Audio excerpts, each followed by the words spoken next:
Streamliners were the icons of real railroads. Their striking appearance brought customers to the railroads for the luxury and, most importantly, their high-speed efficiency. In model form, the same can be said.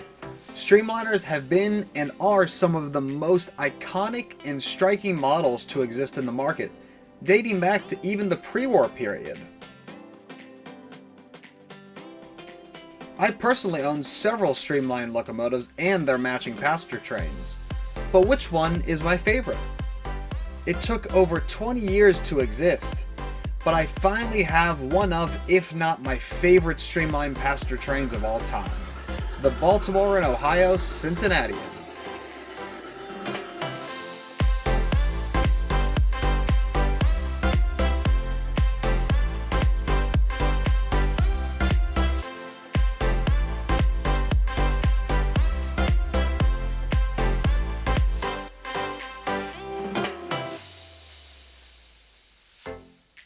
Hey guys, Sid from Sid's Trains here, and welcome back to the channel. I hope you're all having a great day.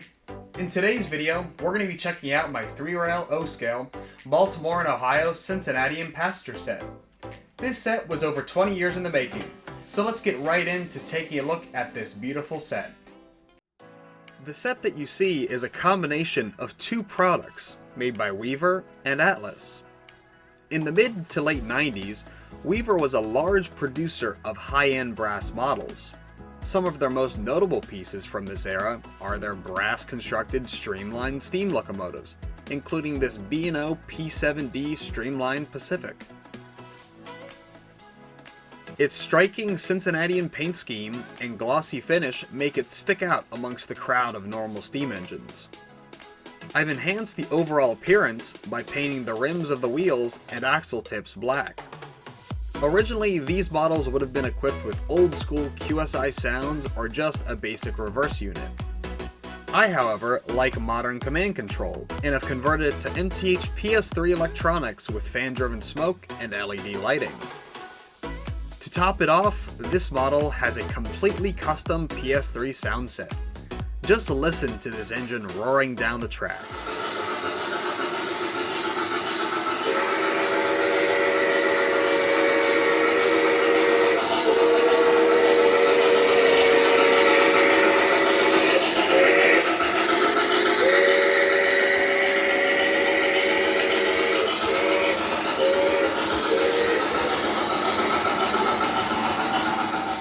Now let's take a look at the real star of the show.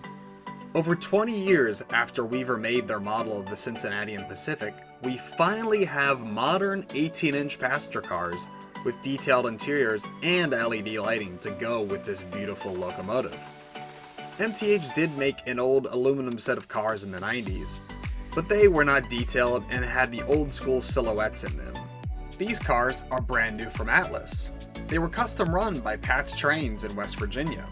I ordered them back in February of 2024, and they just delivered in late July 2025. Pat told me over the phone that 46 of these sets were made. That's a very limited amount, and he says they're completely sold out. But man, what a beautiful set of cars to be made.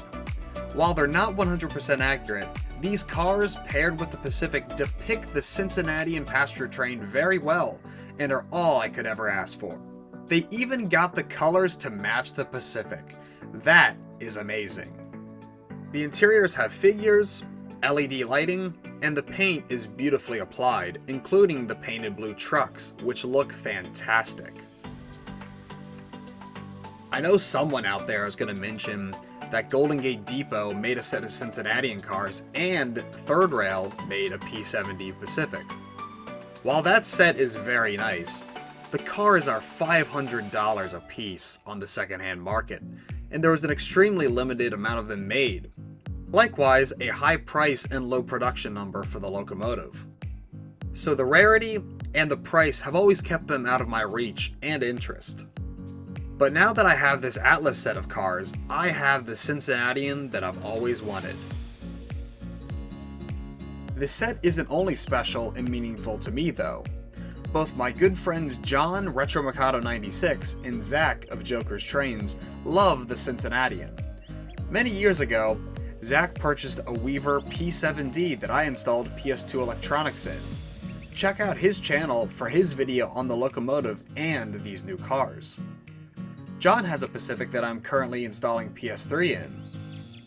He also purchased a set of the Atlas cars, giving us identical sets. The icing on the cake for us is a custom passenger freight announcement sequence we've recorded together to install into the sound set.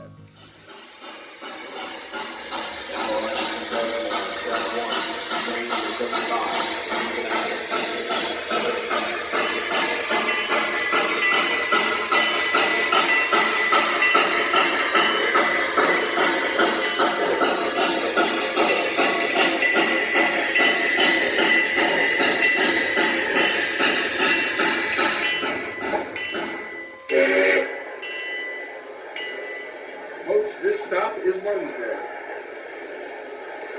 Have a good one. You too. Let me grab that for you. Thank you. Excuse me, sir. You dropped something. Thank you. Pardon me.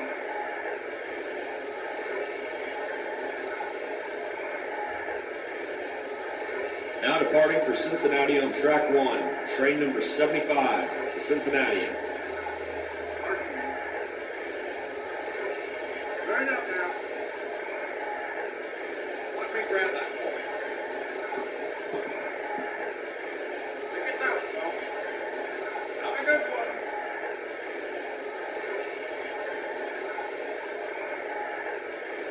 All aboard! Careful on the steps now. Hurry up, we're gonna miss our train.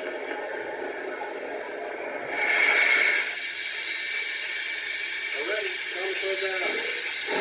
Keep up the block again. Must be ready to go.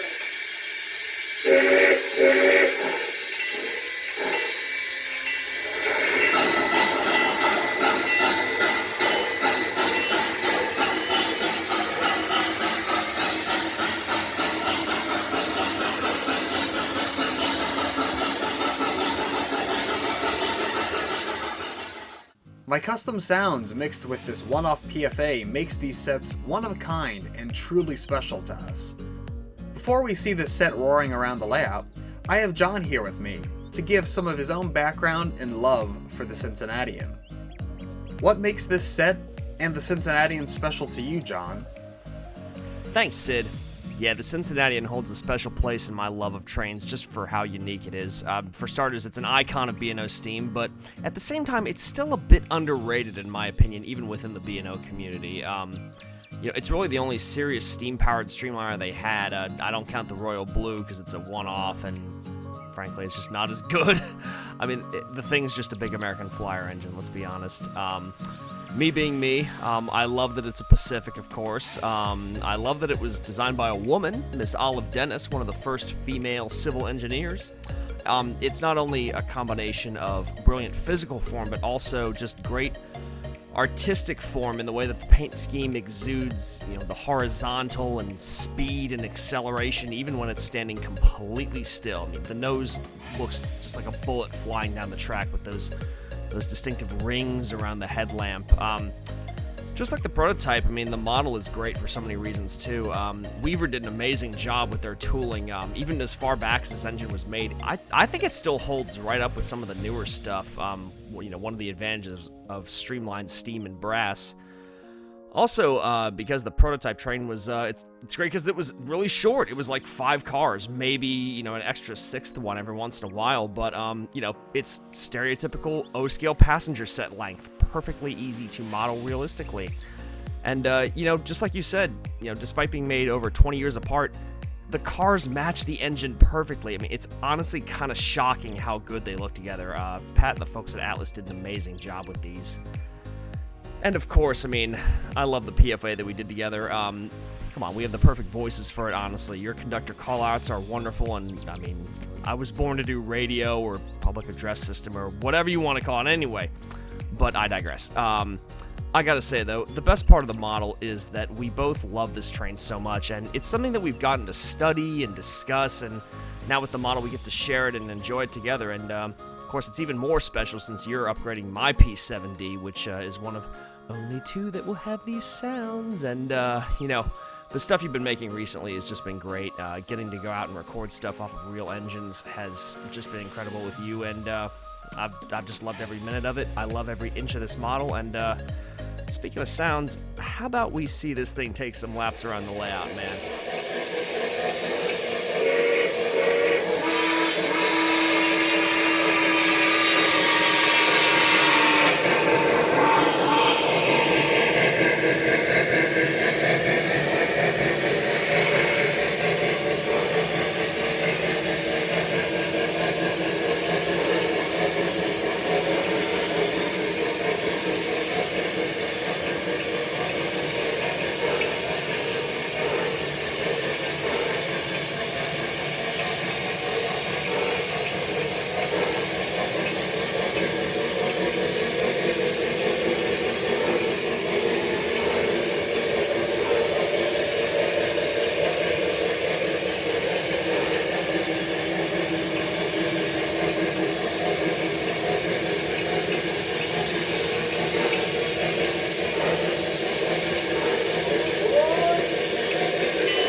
That's going to do it for this video. I hope you all have enjoyed. Let me know down in the comments what you think and what you would like to see in future videos. But as always, like, subscribe, and click that bell for notifications. I'm Sid, and I'll see you next time, guys.